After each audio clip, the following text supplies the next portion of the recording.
चरण करेंगे।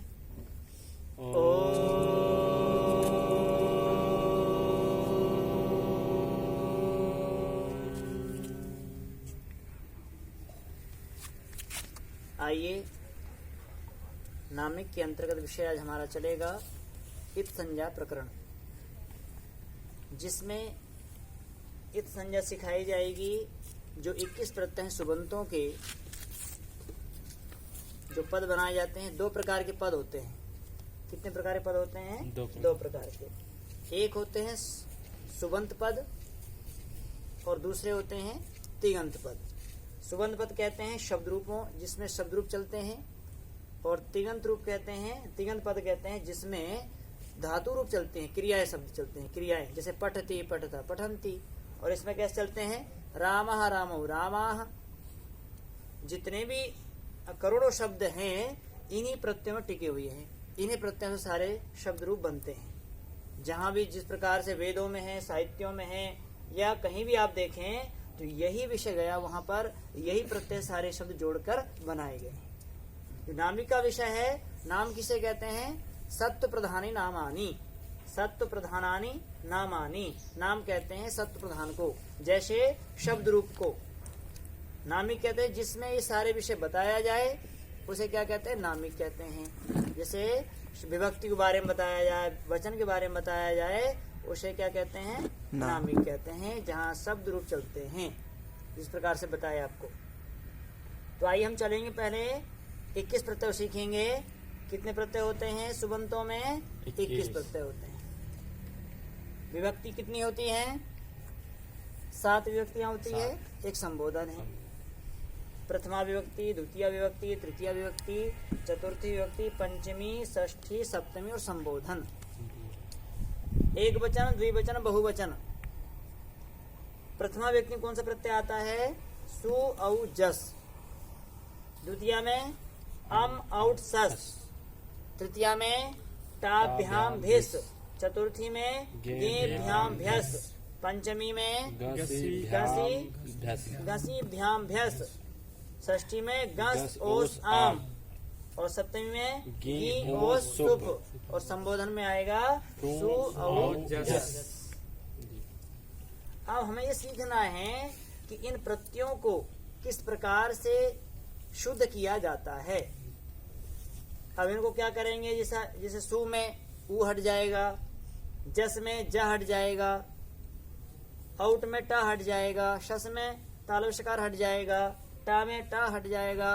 अर्थात किस प्रकार से हट रहे हैं, क्या सूत्र है, क्या नियम है, पाणिनि जी के द्वारा हम सीखेंगे। तो पाणिनि जी ने इन सारे प्रकरण को, इत संज्ञा प्रकरण को सिखाया है अष्टाध्यायी के प्रथम अध्याय के तृतीय पाद में। अष्टाध्यायी सभी के पास है? खोलिए।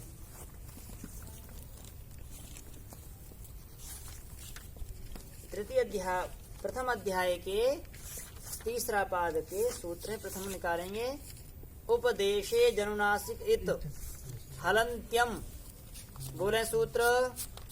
उपदेशे जनुनासिक इत हलन्त्यम न विभक्तो तुस्माः आदिनी टुडवः शः प्रत्ययस्य चुटु लशक्व तद्धिते तस्य लोपः। इतने जो सूत्र पाणिनि जी के हैं इत संज्ञा के सूत्र हैं। इत संज्ञा अर्थात जिसको हटाना होता है उसे क्या नाम देते हैं? इत दे देते हैं।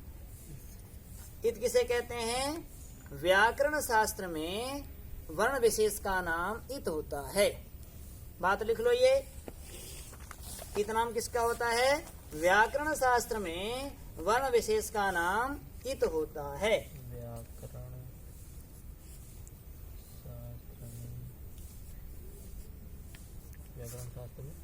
वर्ण विशेष का नाम इत होता है। वर्ण विशेष का नाम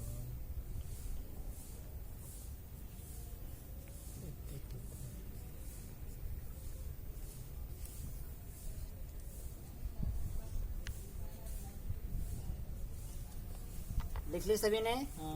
अब पहला सूत्र है तृतीय पाद का। उपदेश भूवादयो धातवः। इसको छोड़ेंगे अभी। दूसरा सूत्र लेंगे। उपदेशे जनुनासिक इत। इस सूत्र की परिभाषा लिखेंगे, अर्थ लिखेंगे, फिर इस सूत्र को हम समझेंगे। यहाँ पर उपदेशे जनुनासिक इत,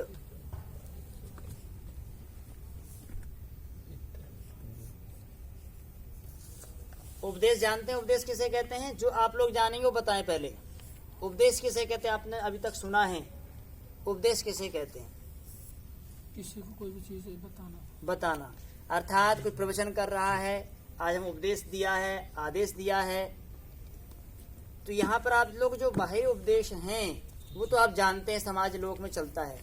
मगर पाणिनि जी के अनुसार उपदेश किसे कहेंगे वो आप सीखेंगे आज। तो पाणिनि जी उपदेश किसे कहते हैं? पाणिनि जी की जो 5 पुस्तकें हैं उनका नाम क्या है? उपदेश है। वो कौन कौन सी 5 पुस्तक पाणिनि जी की? पहले क्या है? अष्टाध्यायी लिख लें। पहली पुस्तक क्या पाणिनि जी की? अष्टाध्यायी। दूसरी पुस्तक है धातु पाठ। अष्टाध्यायी में सूत्र बताए गए सारे।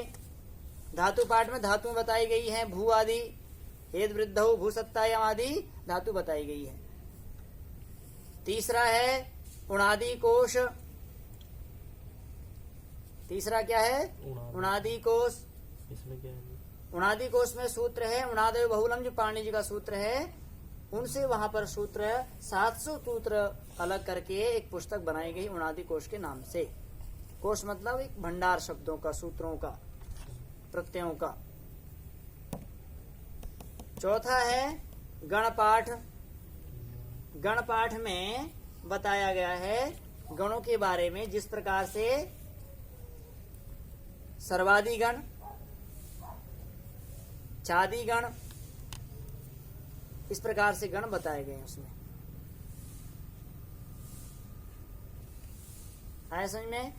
5वीं पुस्तक क्या है? लिंगानुशासनम। लिंगों की व्यवस्था करी गई है कि कौन सा प्रत्यय किस लिंग में जाता है और किस प्रकार से इनकी व्यवस्थाएं की जाती है। जैसे पुल्लिंग, स्त्रीलिंग और नपुंसक लिंग। ये व्यवस्था कहाँ मिलेगी आपको? लिंगानुशासनम में। तो ये पाणिनि जी के 5 पुस्तकों का नाम क्या है? उपदेश है। समझ में आया? पाणिनि जी की 5 पुस्तक का नाम क्या है? उपदेश।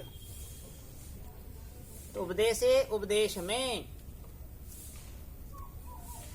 परिभाषा लिखेंगे इससे पहले।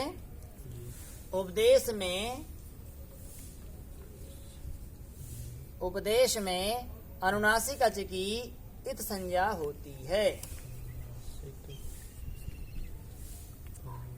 उपदेश में अनुनासिक अच की इत संज्ञा होती है। संज्ञा बोले तो नाम, संज्ञा संजी दोनों समझना होता है। हमारा ये शरीर मांस पिंड हार्ड क्या है? संजी। इसका नाम क्या है? जैसे रविंद्र, मुनीश, गौरव, ये संज्ञा शरीर की। संज्ञा बोले या नाम बोलो, बात एक ही है। उपदेश में अनुनासिक अच की संज्ञा होती है। इत नाम रख दिया और जिसकी इत संज्ञा हो जाती है उसका क्या हो जाता है? लोप हो जाता है। क्या सूत्र है वो? तस्य लोपः। अगला सूत्र लिख लो। इसके बाद तस्य लोपः, तस्य लोपः। जिसकी इत संज्ञा होती है उसका लोप हो जाता है। इत संज्ञा होती है उसका लोप हो जाता है।